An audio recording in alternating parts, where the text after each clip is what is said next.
سورہ سبا پارہ نمبر 22 آیہ کریمہ نمبر 13۔ نحمدہ ونصلی ونسلم علی رسولہ الکریم، اما بعد فاعوذ باللہ من الشیطان الرجیم، بسم اللہ الرحمن الرحیم۔ یعملون له ما یشاء من محاریب وتماثیل وجفان کالجواب وقدور الراسیات، اعملوا آل داود شکرا وقلیل من عبادی الشکور، صدق اللہ العظیم۔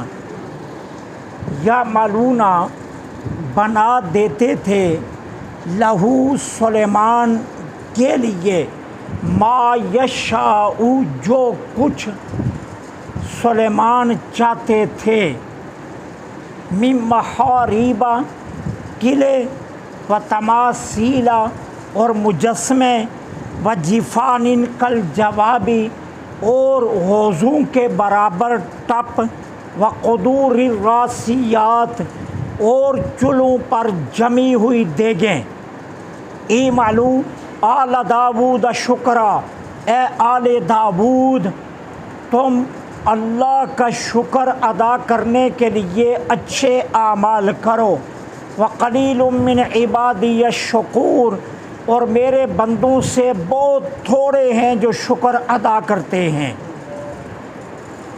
اللہ جل سبحانہ و تعالی نے جناب سلیمان علیہ السلام کو جو فضائل عطا فرمائے تھے، اس آیہ کریمہ میں بھی انہی فضائل کا ذکر ہے۔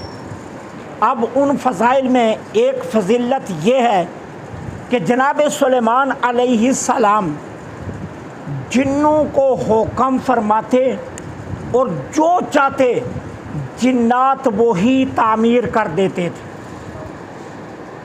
اب جو تعمیرات ہوتی تھیں ان میں کے لیے اللہ تعالیٰ نے ایک لفظ استعمال کیا، محاریب۔ عربی زبان میں محاریب یہ محراب کی جمع ہے۔ ایک وہ محراب ہے جو مساجد کے لیے بنایا جاتا ہے، یہ مسجد کی زیب و زینت کے لیے، امام کی قدر و منزلت کے لیے، اور صف کی درمیان کا تعین کرنے کے لیے محراب تعمیر کیے جاتے ہیں۔ اور یاد رکھنا، نبی کریم صلی اللہ علیہ وسلم کی ظاہری حیات طیبہ میں چاروں خلفائے راشدین کے دور میں حضرت عبداللہ بن زبیر تک مساجد میں محراب کا کوئی تصور نہیں تھا، حتیٰ کہ دنیا کی افضل ترین مسجد مسجد حرام ہے، اس میں آج بھی محراب نہیں ہے۔ حضرت عمر بن عبدالعزیز رضی اللہ تعالی عنہ کے دور سے مساجد میں محراب کی تعمیر کا معاملہ شروع ہوا، اور امت نے اس پر اجماع کیا، اتفاق کیا، اور امت نے اس کو احسن عمل کہہ کر جاری رکھا، اور یہ اب جاری ہے اور یہ قیامت تک مساجد کی زینت کا سبب ہے۔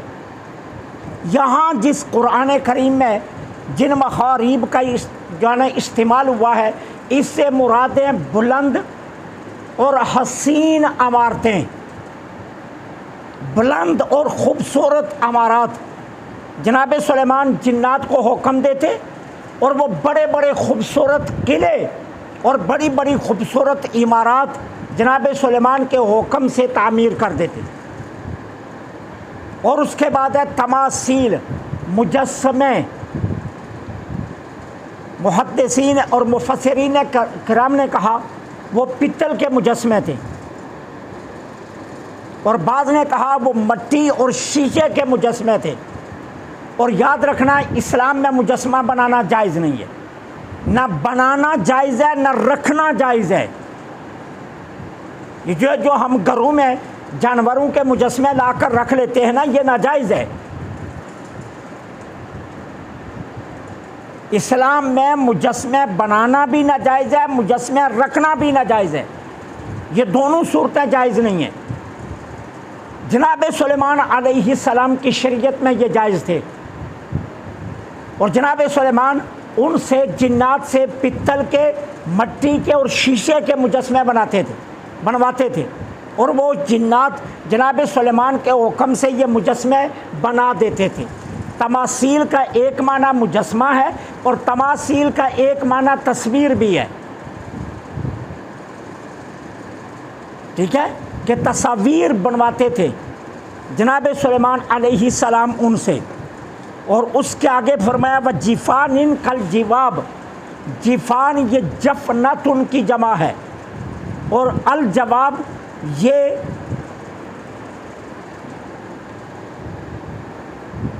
جبنت ان کی جمع ہے۔ اس کا معنی کیا ہے؟ جواب کہتے ہیں حوض کو اور جیفان کہتے ہیں بڑے برتن کو، ٹپ کو۔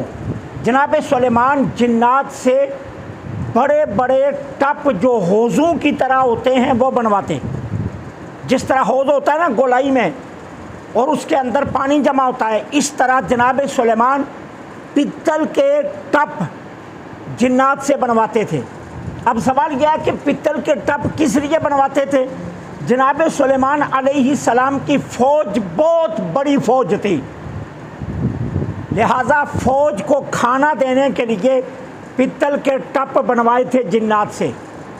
اب ہوتا کیا، ایک ٹپ میں کھانا ڈالا جاتا، 20 20 25 25 30 30 فوجی ایک ٹپ کے آس پاس بیٹھ کر اکٹھا کھانا کھاتے تھے۔ ایک برتن میں کھانا کھانا، مل کر کھانا کھانا، یہ ہمارے آقا کی بھی سنت ہے، حضور علیہ الصلوۃ والسلام کی بھی سنت ہے۔ آج ہم آسائشوں میں آ کر کرسیوں پر کھانا کھانا پسند کرتے ہیں، چیئر پر بیٹھ کر، صوفہ سیٹوں پر بیٹھ کر کھانا کھانا پسند کرتے ہیں۔ ہمارے آقا کو زمین پر بیٹھ کر دسترخوان کے اوپر اجتماعی کھانا یہ پسند ہے، اور حضور کی یہ سنت ہے کہ زمین پر بیٹھ کر کھانا کھایا جائے، دسترخوان پر رکھ کر کھانا کھایا جائے اور اجتماعی کھانا کھایا جائے۔ اس میں برکت ہے، اس میں شفا ہے، اور اس میں اللہ کریم کی نظر رحمت بھی ہے، اجتماعی کھانے میں اور زمین پر بیٹھ کر کھانا کھانے میں۔ تو یہ اصول رہنا چاہیے کھانے کا کہ بڑے برتن میں سالن ڈالا جائے اور تمام احباب مل کر کھانا کھائیں۔ سرکار علیہ الصلوۃ والسلام جب بھی کسی خوش بخت، خوش نصیب، سعادت مند اپنے غلام کے ہاں دعوت پر تشریف لے جاتے تو بڑے برتن میں سالن ڈالا جاتا اور سرکار صحابہ سے مل کر کھانا کھاتے۔ ہاں، حکم یہ ہے کہ دوسرے کے ہاتھ کی سمت نظر نہ رکھی جائے اور اپنے سامنے سے کھایا جائے۔ حضرت انس فرماتے ہیں حضور علیہ الصلوۃ والسلام کو کدو بہت زیادہ پسند تھا، اور جب کبھی کوئی خوش بخت صحابی حضور کی دعوت کرتا، اگر وہ کدو اور گوشت اس نے پکایا ہوتا تو صحابہ کیا کرتے، اپنے سامنے سے کدو کی ڈلیاں اٹھا اٹھا کر حضور کی طرف کر دیتے، کیونکہ یہ حضور کو پسند ہے۔ لیکن سرکار اپنا دست مبارک آپ آگے نہیں بڑھاتے تھے، اپنے سامنے سے تناول فرماتے۔ حضرت امام حسین فرماتے ہیں میں نے ساری عمر اپنی والدہ ماجدہ کے سامنے بیٹھ کر کھانا نہیں کھایا، ان کے ساتھ ایک برتن میں کھانا نہیں کھایا، حالانکہ میرے نانا کی سنت تھی اور مجھے یہ پسند تھا، لیکن کھانا کیوں نہیں کھایا؟ یہ سوچ کر کہ کہیں ایسا نہ ہو جس لقمے پر میری نظر چلی جائے وہ میری ماں کو پسند ہو اور میں اٹھا لوں اور ماں کی بے ادبی ہو جائے۔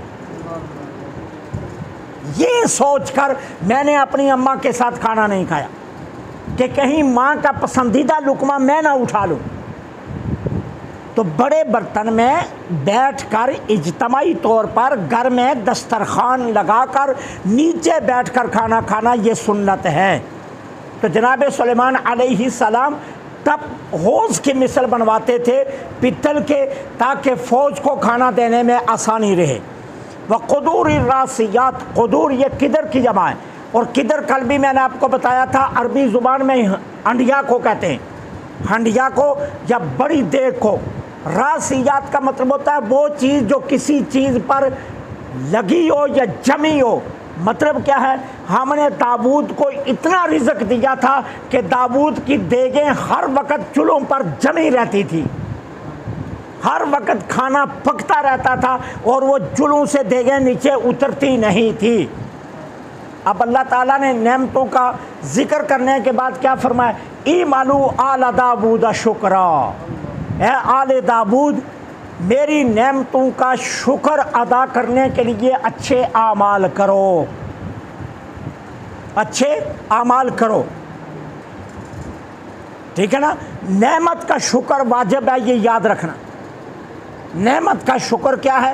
واجب ہے۔ اب نعمت کا شکر واجب ہے تو نعمت کا شکر کیسے ہوگا؟ نعمت کو یاد کرنا اور اس کو اللہ کی اطاعت میں صرف کرنا، یہ ہے نعمت کا شکر۔ اور نعمت کو یاد نہ کرنا اور اللہ کی نافرمانی میں خرچ کرنا، یہ ہے کفران نعمت۔ اس کو کہتے ہیں نعمت کی ناشکری۔ اللہ نے جسم دیا، جسم کو اللہ کی اطاعت میں لگانا، اللہ کی اطاعت میں صرف کرنا، یہ جسم کا شکر ہے۔ اللہ نے دولت دی، دولت اللہ کی اطاعت میں، اللہ کی رضا میں خرچ کرنا، یہ ہے دولت کا شکر، یہ دولت کا شکر ہے۔ اور اگر نافرمانی کے کاموں میں جسم کو لگایا، نافرمانی کے کاموں میں دولت کو لگایا، نافرمانی کے کاموں میں حسن کو لگایا، جوانی کو لگایا، تو یہ کفران نعمت ہوگا، یہ نعمت کا شکر نہیں ہوگا۔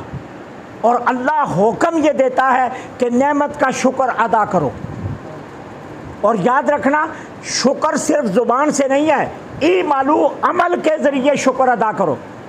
ایک بندہ نماز نہیں پڑھتا، کہتا اللہ کا لاکھ شکر اس نے مجھے صحت و تندرستی دی ہے، یہ شکر نہیں ہے۔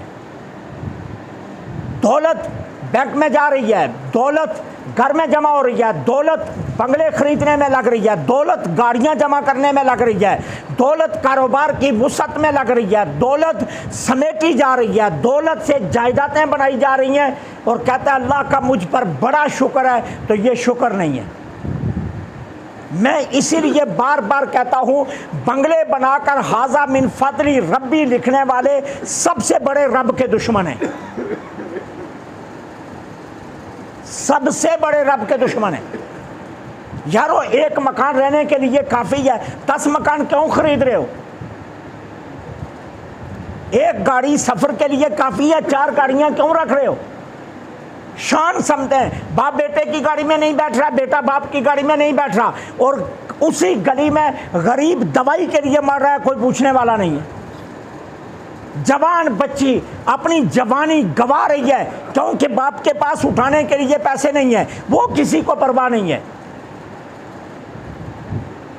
تو یہ ھذا من فضل ربی، یہ دھوکہ ہے بہت بڑا۔ اس لیے یاد رکھنا کہ اللہ کی نعمتوں کا شکر ادا کرنے کے لیے عمل بھی چاہیے اور زبان سے شکر بھی چاہیے، اکیلا زبان سے شکر یہ نہیں مانا جائے گا۔ سیدنا ابو ہریرہ رضی اللہ تعالیٰ عنہ فرماتے ہیں، آقا کریم منبر پر تشریف فرما ہوئے اور میرے آقا نے فرمایا اللہ نے جس کو 3 نعمتیں دی وہ سمجھ لے اللہ نے اسے آل داؤد کی نعمتیں دی ہیں۔ جس کو اللہ نے 3 نعمتیں دی ہیں وہ سمجھ لے اللہ نے اس کو آل داؤد کی نعمتیں دی ہیں۔ صحابہ نے عرض کی حضور وہ 3 نعمتیں کیا؟ فرمایا پہلی، جس کو اللہ رضا اور غضب، خوشی اور غصے دونوں حالتوں میں عدل کی توفیق دے دے وہ سمجھے اللہ نے اسے بڑی نعمت دی ہے۔ نمبر 2، فقر میں اور امیری میں میانہ روی، درمیانہ روی، فقر میں بھی، غریبی میں بھی اور امیری میں بھی درمیانہ روی۔ اللہ نے جس کو یہ دے دی سمجھ لے اللہ نے آل داؤد کی نعمتیں اسے دی ہیں۔ اور فرمایا تیسری کیا، جس کو تنہائی میں بھی اور مجلس میں بھی اللہ نے اپنی ذات سے ڈرنا دے دیا وہ سمجھ لے کہ اللہ نے اسے آل داؤد کی نعمتیں دے دی۔ اور حضرت داؤد علیہ السلام نے ایک مرتبہ اللہ کی بارگاہ میں عرض کیا تھا، مولا میں تیرا شکر ادا کیسے کر سکتا ہوں؟ میں تو تیرا شکر ادا نہیں کر سکتا، کیوں کہ جو بات تو شکر کی میرے دل میں ڈالتا ہے وہ بھی تو تیری طرف سے ڈالی ہوئی ہے نا۔ اب جو دل میں تو نے یہ توفیق ڈالی اس کا شکر میں کیسے ادا کروں؟ میں تو تیرا شکر ادا کر ہی نہیں سکتا۔ تو اللہ نے وہی فرمائی ہمارے داؤد اب تو نے مجھے پہچان لیا ہے، اب تو نے مجھے پہچان لیا ہے، کیا کہ کوئی میرا شکر ادا کر ہی نہیں سکتا، کوئی میرا شکر ادا کر ہی نہیں سکتا۔ اس لیے اعمال کے ذریعے اللہ کا شکر ادا کرنا چاہیے۔